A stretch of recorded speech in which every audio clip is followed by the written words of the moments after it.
welcome to edition 84, part 3 of our Killa No Filla podcast with me, Rachel Fairburn and Kiri Pritchard-McLean. Just before we start, we'll do our usual disclaimer. This isn't hero worship. We do this podcast because we have a mutual interest in serial killers. As long as we are doing this podcast, it stops us from writing to them in prison. This is it. Part 3 of the Krays. Yeah. Merry Christmas, everybody. Ho, ho, ho, ho, ho, ho. Ho, ho. Speak of ho, ho, ho, not a plug, because... I know exactly what you're going to say, because when I opened it, I went, oh! Yeah. It's next to me now in my jewellery stand. Not a plug, because here's what happens is, in full transparency, I buy 2 of these, one for you and one for my Bezo faith, and then I write the jokes that go in them, and... in payment for that, Liz kindly gives me one. So Fizz Goes Pop is a company I wear loads, a brilliant Welsh indie that makes fantastic jewellery and homeware. And can I just genuinely say, the advent calendar that she does... It's amazing. It's fucking exquisite, isn't it? Yeah, it's like, I saw you'd got me one again. I was like, fucking yes. Honestly, it's so good. It's like every other day, isn't it? And you get either a decoration or a bit of jewellery. And honestly, everything's amazing. Everything's great. Everything is really beautifully made, really high quality, and so fucking... I'm putting this on straight away. I'm giddy to wear everything. There's a necklace that says ho, ho, ho on it. And it's not very often that I open... You know what I'm like? Like, oh, that's nice. I opened it and I went, oh, that's good, isn't it? It really cheered me up. It gave me a little boost. Yeah. And so you're saying ho ho ho reminded me of it, and then I turned to my right and it's hanging up on my one of my jewellery stands. You've seen my setup, haven't you? I have, yeah. Extreme. I've got 1, 2, 3, 4, 5, 6, 7, 8 earring holders hanging on the wall. The thing is though, with sort of a lot of jewellery that people sort of give us at gigs, people that make stuff and usually always really good. We don't, people that listen to this don't make shit. No. I think it's really nice when people give us sort of stuff they've made, but also the Fizz Goes Pop stuff, I just leave it out on the side because it just looks nice just to look at, doesn't it? Yeah, my wall, I don't want to brag, guys, my wall looks fucking amazing because there's so much good, shiny shit everywhere. Although I'm running out of I'm running out of ears. I need to get more ears. I've got so many earrings. Because people, see that I wear earrings, so they're, a nice, easy gift. I've got so many... oh, fuck, I've just seen another earring holder. Add one on whatever I said.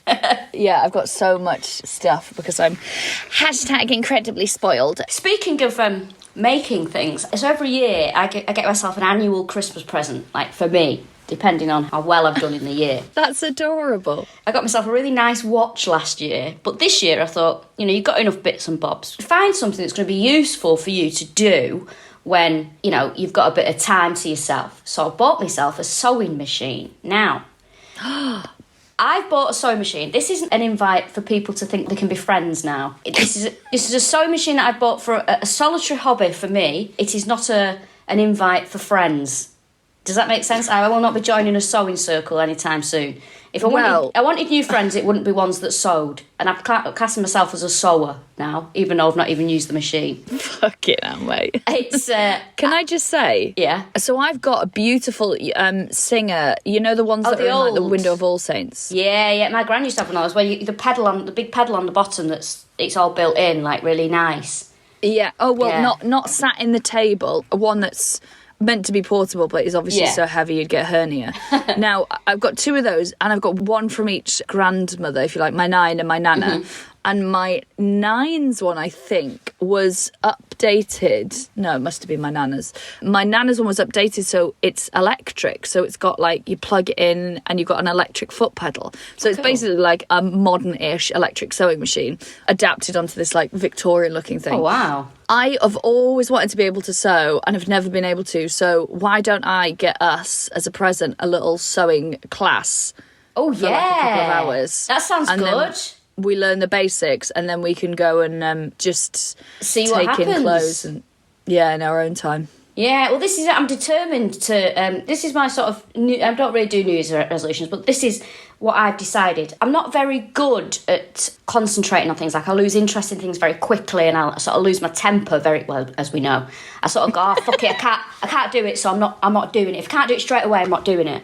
So this is something that I really want to focus on and learn to do. Also, as I've God, I'm so boring this morning. As I've been tidying up and sorting my flat out, I've got rid of loads of clothes to the charity shop and stuff. And I'm like, do you know what? I don't need any more clothes. I'm going to try and make stuff and mend things. Oh my God, I've turned into a con. What happened? Oh my God, this has happened since I've had the booster, guys. Don't have the booster, it turns you into a bore. Can I just say, though, just genuinely speaking, Rachel, I think you've been a cunt for ages. Fucking thank you, finally. Honest to God, right, I'd rather people were honest with me, because as I've said in the previous episodes of this, I don't know what's going on. We're recording this the day after the last episode you listened to, because if you listen to these out of order, there's something up with you. But I don't know what's wrong with people. Everyone's so fucking tetchy. And you know what? I know when it's me, right? And I get it. It's a run up to Christmas and stuff.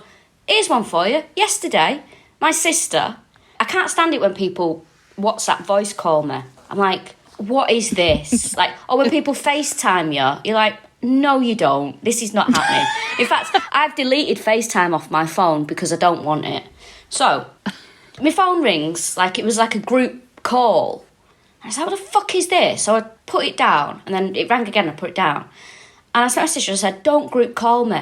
She sent me the most obnoxious voice note I've ever heard in my life, right? It said, actually, I think you find it wasn't me. It was my nephew. So you want to speak to him? Actually. It's like, who are you fucking speaking to? So I messaged her back, I said, don't you speak to me like that, you utter moron. Last thing she said to me was, don't call me a moron. So that's it now.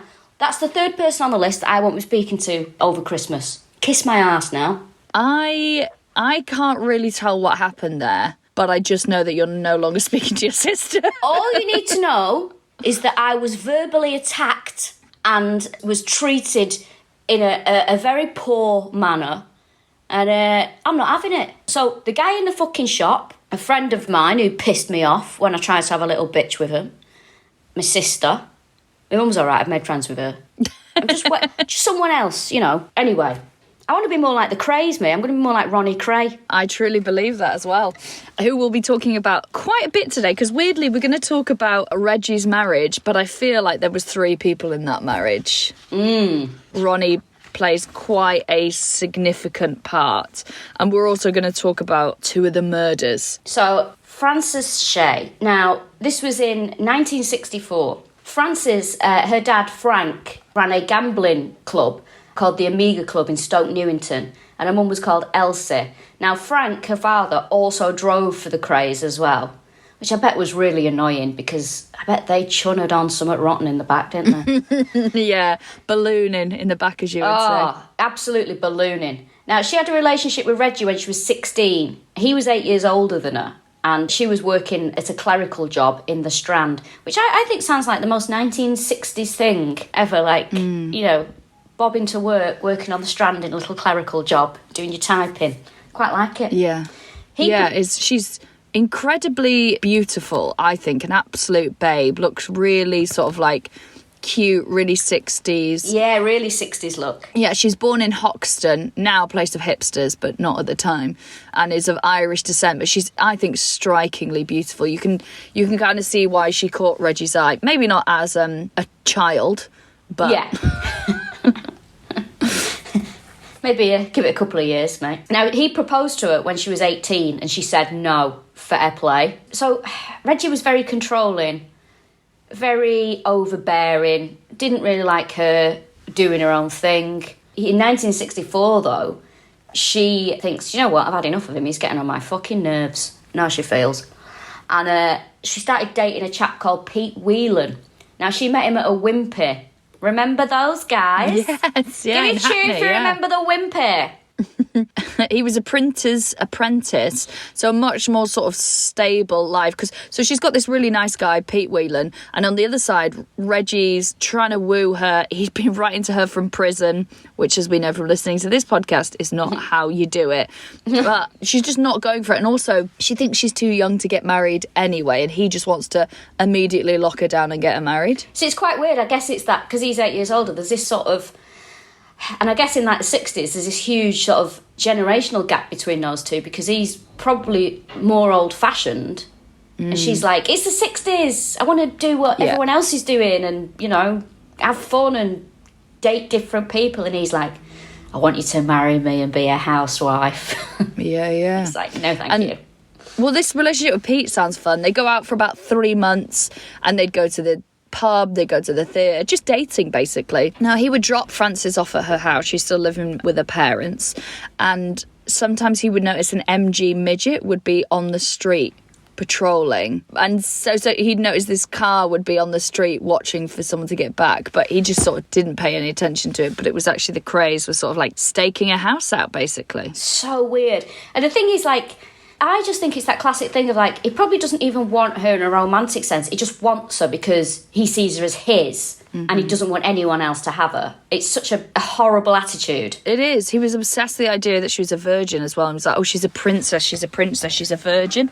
And everywhere it makes a really big deal out of this. And I just think any kind of virtue being attached to a woman's hymen is always just like the fucking laziest, maddest, most bullshit thing ever. Yeah, it's and like... I say that as someone with one perfectly intact. You told me you lost it horse riding. That's true, actually. Never had it. Don't want to brag, never had it. Do you know what? I thought about doing stand-up about that. I think it's quite funny. Do you know, I reckon a lot of men probably wouldn't know what you're talking about. I think that. That's why I thought I wanted to do stand-up about it. Yeah. Also, do you know, I told you how I found out how a man can restore his virginity. You know, we have all these operations for women, these ridiculous operations for women to placate needy men. So Tim, my boyfriend, he's bought himself a virtual reality headset. If you want to see a man's virginity restored, you watch him pop that over it. You watch him pop that over his fucking bonce, and you watch him sort of manoeuvre around with like it. What was he playing something the other week? And some bloke. So he's obviously in some sort of medieval fucking tavern or some shit, and some bloke's going, "Hello, traveller. I see you're here." And then he moves as if he's buying something. I'm like, this is awful. This is awful. Well, he said to me, he sent me a video of you with it on, and he was like, look at how fuming Rachel gets with a virtual reality headset on. So you've got this headset on, and then you're sort of like clearly moving things around. You're like, right, is that this done now? Right, get it off me fucking head. And he said, it's like everyone else who's put it on has been like, oh my God, what an innovation of technology. Can you believe that we're living in the future? What an incredible gift to be able to share. And you put it on for 5 seconds, you're like, right, am I fucking done with this now? Yeah, because I don't know what people want. I live in the world. I live in a reality. I live in reality. I don't want another version of reality. I'm not interested. Just, you know what? Leave me with my Kindle and let me read and enjoy myself and create my own worlds in my own head. I don't want these worlds forcing on me. I'm quite happy doing what I'm doing, but other people seem to think that I'm not. It's like, what are you reading your Kindle? That yeah, I'm enjoying myself. I'm relaxing. You know, just creating a nice little environment for myself. I don't want to fucking fight zombies and give myself travel sickness, because that's what's going to happen. Oh, fucking hell. So there you go. Do you know what? There'll be people listening to this as their child is opening a VR headset thinking, right, well, that's fucking 200 quid well spent, isn't it? Don't get me wrong. Just because I don't enjoy it doesn't mean to say I don't want other people to enjoy it. You enjoy that. You go for it. You have fun with it. But just don't think that I give a shit or I want to be involved. You know, I'm in my own gang. I'm happy. Fucking hell. Now, in February 1965, Reggie takes Frances to Barcelona and to Milan and is basically wooing her with travel and going, right, this is it. I'm gonna make her fall in love with me. Have you ever done that? Have you ever been on one of those holidays that's to save the relationship, or one where you fall in love with them? No, absolutely not. Have you? Never done that? No. Well, you know, when you like someone and then you go on holiday together, and you know, when you've got a shit in the same room that you're sleeping in. I'm by that I'm referring to an ensuite. Yes, it's not just a weird habit. I'm not a hamster. Hang on, you're not? Yeah, you've been lying especially to me. when you're like foreign cuisine, you know, you really take a gamble with that stuff. I think it can cement a relationship, or I think it can end one. If I'm bored of somebody, the last thing I'm going to do is go on holiday with them. All that's going to happen is I'm just going to look at my phone somewhere warmer. Yeah. I can't imagine anything worse than going away with somebody that I didn't want to go away with. My partner said he went with an ex of his on holiday, and on the plane over there it was like, oh, this is done. Oh, and then you just got to sort of like, have 5 days silently seeing the sights together, knowing that it's perfunctory having sex in a hotel room. Getting off the plane. Rome. One of the most romantic cities in the world. Wonderful. Yeah, here I am with someone who feels like a sister. Isn't it wonderful being so comfortable with each other? Isn't it wonderful? Hey, come here and give me a high five. Yeah. Do you know what? There'll be people as well who are having Christmas looking over at their partner and be like, we're absolutely there. Yeah, there's people looking we've over. got kids now. Yeah, going, there'll be some people looking over going, let's just get Christmas out the way. Or not laughing at your circumstances. I'm laughing because she's making me laugh with the reality of it. Let's just get Christmas out the way. It's never too late to leave. Just a reminder. Don't waste your life being unhappy. No, just go. Merry Christmas. So, we've just empowered somebody to just stand up there. Well, do you know what? I try and say that kind of. I should start signing off my set. You know, where the people are like, you can follow me on social media. I would rather suck a scabby dick on stage than tell people to follow my social media. I agree. So I might just go, if you don't love the person you're with, leave. Good night. I might start going. Thank you very much for listening. I've been Rachel Fairburn, and remember, you don't actually have to separate your whites from the rest of the washing. Just put it all in together. Good night. Why would you tell that fucking lie? It's not a lie. I stand by it. Rachel, right, grow up. It's not a lie. You. Okay, well, I'll show you. I will fucking send you a picture of some stupidly expensive socks I bought from Pringles. You know, like the ones you wore when you were a kid, where they're like white ones with like dots on them. I don't know how to describe them. I know what you mean. Crocheted socks. Yeah. Well, I've got one light pink one and one cream one. Never happens to me. I whack it all in together. I think it's an urban myth. That and jet lag. You thought a hangover was until you came over to my house about 18 months ago. For your birthday last year, and then was nearly crying. Well, I was spiked. That's what happened there. You fucking shit. That's what happened there. You know, I don't like to think about it, actually, because, I trusted everyone in that house and something went on. Back to the Krays. He proposes while they're on holiday, and she finally says yes. So that's 1965. Now, this is... they go to a priest to go, will you marry us? His name is Father Hetherington. And what did the priest say? I can't. I'm a priest. Oh, sorry, you too. And he refused. The first priest they go to, Father Hetherington, refuses. Now, he doesn't speak out about it until 1970, but he said, there's a quote here that says, not merely was there not the faintest hope of either of them finding happiness together, but I could see them causing serious harm to one another. Now, It's amazing what the clergy will sweep under the carpet and what they will expect women to endure in the name of love and marriage. So the fact that this guy's like, get away from this fucking guy is really extreme. Yeah. They get married on the 19th of April, 1965 at St. James's Church in Bethnal Green. She was 22, he was 31. Fucking hell, that's a long time for someone to be pursuing you, isn't it, from 16? Yes. It was the East End wedding of the year, apparently. Guess who was there? Diana Dawes. She was there. Fucking Diana Revolving Door. She got a fucking anything, that woman.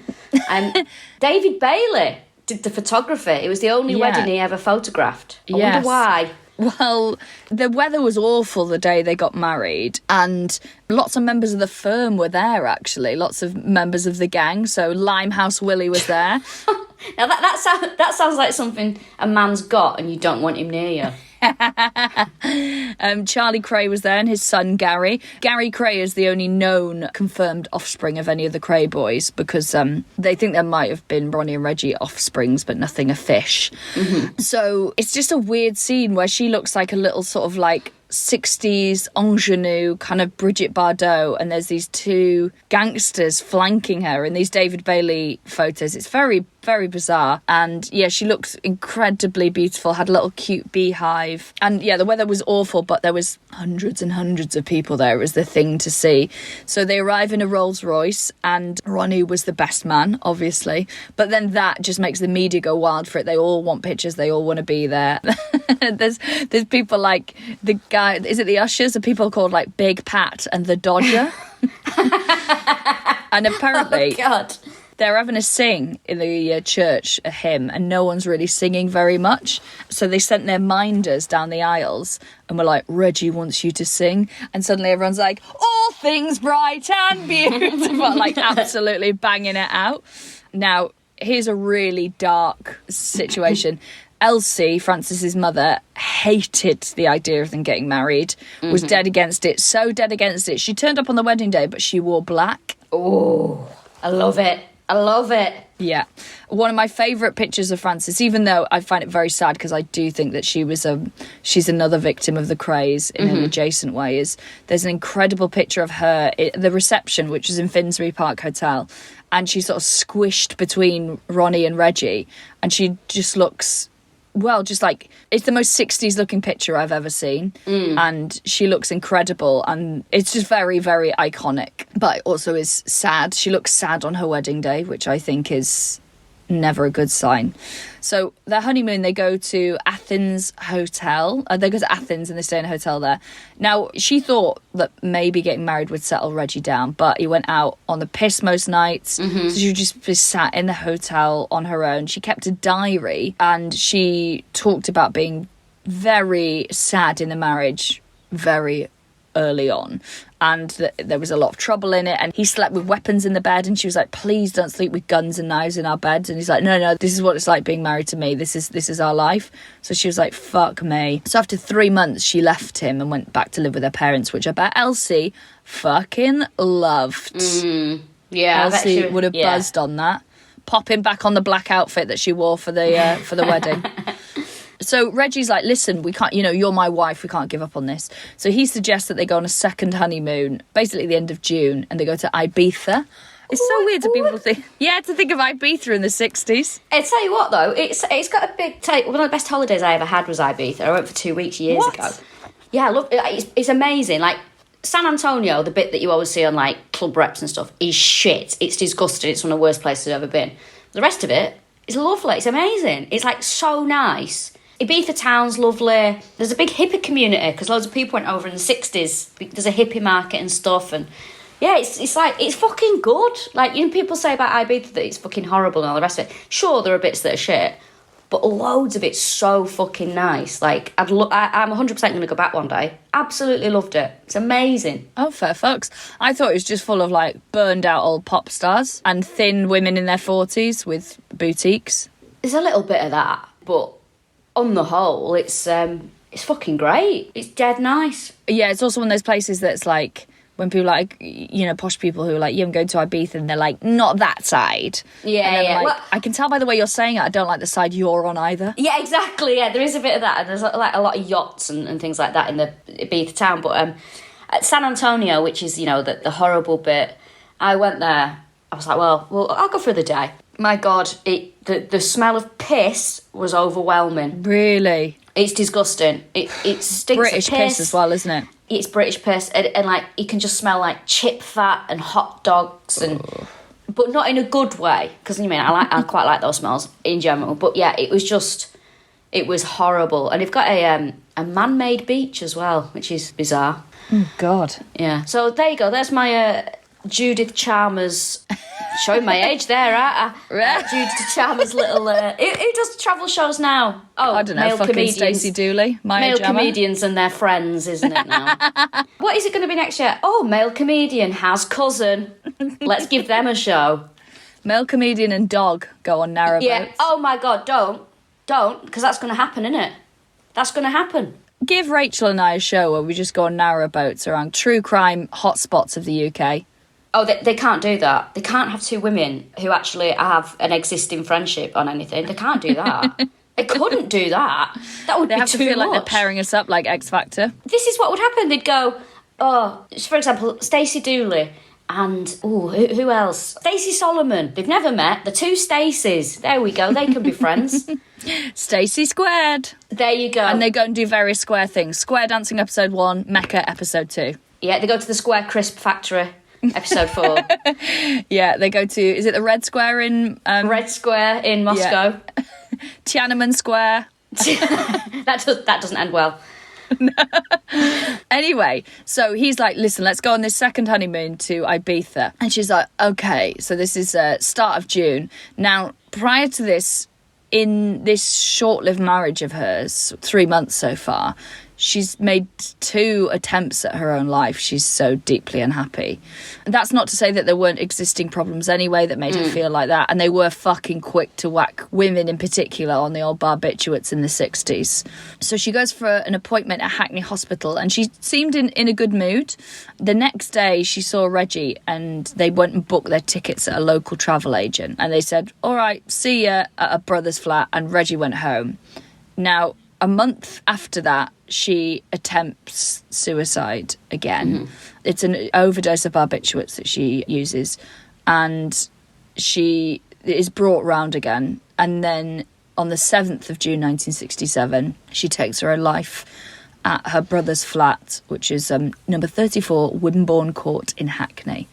So basically he gets up in the morning, takes his sister a cup of tea, as he normally does. Very sweet gesture. Puts it on the bedside table and he was like, oh, she's still asleep. So he goes out to work. Now, she's obviously not sleeping peacefully and they find out that she's taken her own life, which is incredibly sad. Now, her parents then go on an absolute mission to kind of remove any association with Reggie. They said her last wish was that she wanted to return to her maiden name of Shea. He was like, no, she's going to be buried under my name and I want her to wear her wedding dress. Which is such a fucking power flex against the family. It's unbelievable. You could see it as like or maybe it's both. Is it the gesture of a romantic or is it the flex of a gangster? It's the behaviour of a fundamentally weak and controlling man. Yeah. That's what it is. I mean, she's dead and he still wants to control her. Yeah. So, one of the things her mum did is her mum slips backstage, if you will, and says, I don't know what to call it, says to the Undertaker, can you backstage? Oh God, darling, we are so showbiz. Sorry, what do you call it? They just came backstage. Sorry, of course, yes. What do you call it in the Undertakers? Into the Chapel of Rest, of course, backstage. Okay. Right, okay. Okay, so goes to the Chapel of Rest if you're going to be fucking common about it. Backstage. And some of us have glitter and showbiz running through our veins. Excuse me, darling, can you tell me where the makeup mirror is in here? Beginner's call to the crematorium. So do you know what? We were both really tired when we did the podcast yesterday, and I think it's going to be, our first one is really giddy. And then yesterday, I think we were quite downbeat because we were tired, and then today we're giddy kippers. So it's going to be a real fucking roller coaster listening to these. Anyway. I know, yeah. So Elsie Shea goes to the Chapel of Rest and says to the Undertaker, listen, I know she's got to wear this dress, but she fucking hated it. Can you put her in tights and a slip?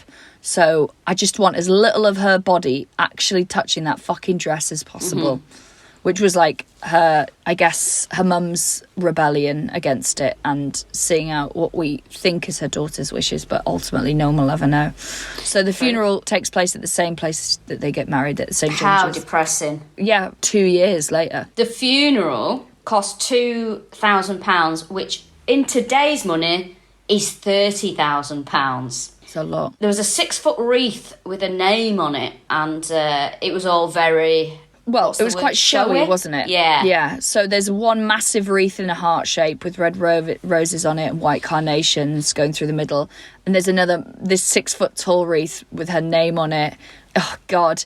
It's obviously a hugely sad event. And lots of people kind of cite the funeral and Francis's death as Reggie's mental deterioration because just like their boxing days, Reggie was precise and calculating and technical and clever and, you know, strong. And Ronnie was just pure fucking rage and id and just acting on impulse and didn't give a fuck. And Reggie would often be the one to keep him under control or to fix the problems. And now you've got Reggie, who's got very poor mental health and is drinking fucking loads. So 4 months after Francis's death is when Jack McVitie's murder occurs, which is quite a big part of the Krays story. So before he gets arrested, Reggie used to go and visit her grave apparently several times a day. And when he was let out of prison, spoiler alert, because he was dying, he was allowed to go to the funeral of his brother Charlie. He goes to her gravestone and there's a photo of him kissing the tombstone. Oh, and, give up, mate. Well, there's a rumour that he carried the tickets for their holiday until the day that he died. What, just in case? Just in case he could get a refund, yeah. Yeah, it's like Costco. Don't throw those receipts away. What if he gets audited? You just reminded me, talking of graveyards. Did I tell you I went to Highgate Cemetery a few weeks ago with Catherine Mather, very funny comedian, friend of ours. Fucking getting barked at a cemetery, a place of eternal rest and supposed peace. Went to the thing. I was like, oh, hello, I'm here. Have you got a ticket? It's like, fucking hell. I was like, yeah, my mate's got one.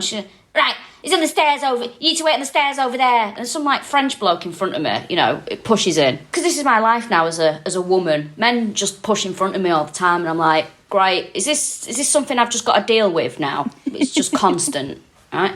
So he's like, where did you say that the tour started from? And she went, just over there near the stairs. I knew he wasn't listening. In his face, I'm like, fucking hell, right? Get there, and I'm like really excited. And then I warmed to him by the end, but someone who I can only describe as a nutter took us round the cemetery. He was so passive-aggressive at first. Like, there was like 6 of us on this tour. Bear in mind, we paid for it. It wasn't bloody cheap. And he goes, oh, well, I didn't think anyone would be here today because of the rain. Oh, sorry. Sorry about that. Does it affect what we get to see? Is it like a zoo where the animals go inside? No. Then he asked a question like, there's an old author called Mrs. Henry Wood who was as famous as Dickens in a time. She wrote under a man's name, and then when she died, anyway. So he's like, does anyone know who this is in this grave? Does anyone know who Mrs. Henry Wood is? So I said, oh yeah, I do. And he was like, have you been on this tour before? Oh, heaven forfend that I should know something. Do you know what I mean? Then he asked something else, and I get really awkward now, you know, when no one answers. Yeah. I'm like, just, if I know the answer, I'm just like, yeah, I know the answer. Knew the answer to something else. I think you've been on this tour before. What? Oh, okay. I couldn't just know stuff, could I? Like, how does this little northern woman know things? That's really bizarre. Fucking weird, innit? Yeah. Anyway, some very interesting graves there. So, Alexander Litvinenko's grave. Oh my God. He's in there. Who else did we see? We need to explore the other part of the cemetery where sort of you've got your George Michaels, your Malcolm McLarens, all that kind of stuff. Fascinating. Love it. But yeah, just, you know, I'm going to sound awful here. I respect people that volunteer for things. I really do, because, you know, that's your time that you've given up. But fucking wind your necks in. Like, it is your time that you've chosen to give up. Nobody's forced you to be here. So, manners, please. Manners, please. Well, it's true. I'm sick of going around in the world being fucking barked at all the time by fucking people. Like, I don't talk to people like that. I'm pleasant, I'm polite, I've got manners, but it just seems that everywhere I go, it's like, and I'm getting paranoid. I'm like, have people become ruder, or have I become more repellent? I cannot figure out which one it is. If someone knows, please tell me. No, I recommend. If it's me, let me know. I recommend just, that you if it's me, let me know. I'll do something about it. But I just can't see how it's me. Anyway, speaking of repellent, the Krays. Yes. So there's a tiny bit at the end of the story of Francis and her relationship with the Krays. Now, I have to say as well, let me interrupt you. I just got to say this as well. So Francis, very sadly, suffers with mental health issues, a controlling husband, and then takes her own life. And she, being dead, is still blamed for the fact that her husband killed someone. Yeah. You can't even be dead without being fucking blamed, can you? Yeah, it's that manipulative 22-year-old who's been with a guy since she was 16 who masterminded it all. What a yoko. Evil. What a yoko. Also, that Beatles documentary, which we have mentioned before, what is really obvious from that is that Yoko Ono had fuck all to do with the Beatle. She just sat next to a boy she likes. Yeah, but nothing to do in general. Have I told you I've seen Yoko Ono twice? What? In real life. Are you sure you didn't glance at her reflection when you were wearing a hat? The first time I saw Yoko Ono, both times in New York, I was on a bus tour. The first time I saw Yoko Ono. The first time I remember seeing Yoko was in New York City. And I was on a bus tour, sat on the top deck, and a woman who was doing the tour, she was like driving past the Dakota building where Yoko Ono still lives, and she went, and if you look to the left there, you can see, oh my God, there she is. Yoko, we love you. And I'm thinking, don't speak for everyone on the bus. So sorry there. And then, a few years later, I was walking through Central Park, and she was walking towards me, chatting to some guy. And I was like, fucking hell, there's Yoko Ono again. Well, she got over him quick, didn't she? I thought John was the love of her life. Tell me about it. Tell me about it. I also went to see the John and Yoko exhibition at whatever, I can't remember where it was, in Liverpool. Me and comedian Paul McCaffrey went. We had a lovely day. All the clothes were very small little items of clothing. But they must have been both very thin and small. They're both tiny, yeah. They're like teenagers, their proportions, I think. So, in 2002, someone who used to live with, was a fellow sort of like inmate with Reggie Kray and an ex-lover, came forward and said it was Ronnie who murdered Francis, and it was covered up and made to look like a suicide attempt. So his name is Bradley Allardyce, and he was in Maidstone... Allardyce, yeah, sorry. Like Sam Allardyce. Yeah, there we go. Allardyce. You made it sound really Italian. Yeah, Bradley Allardyce. Hey, Bradley Allardyce. So he was in Maidstone prison for 3 years.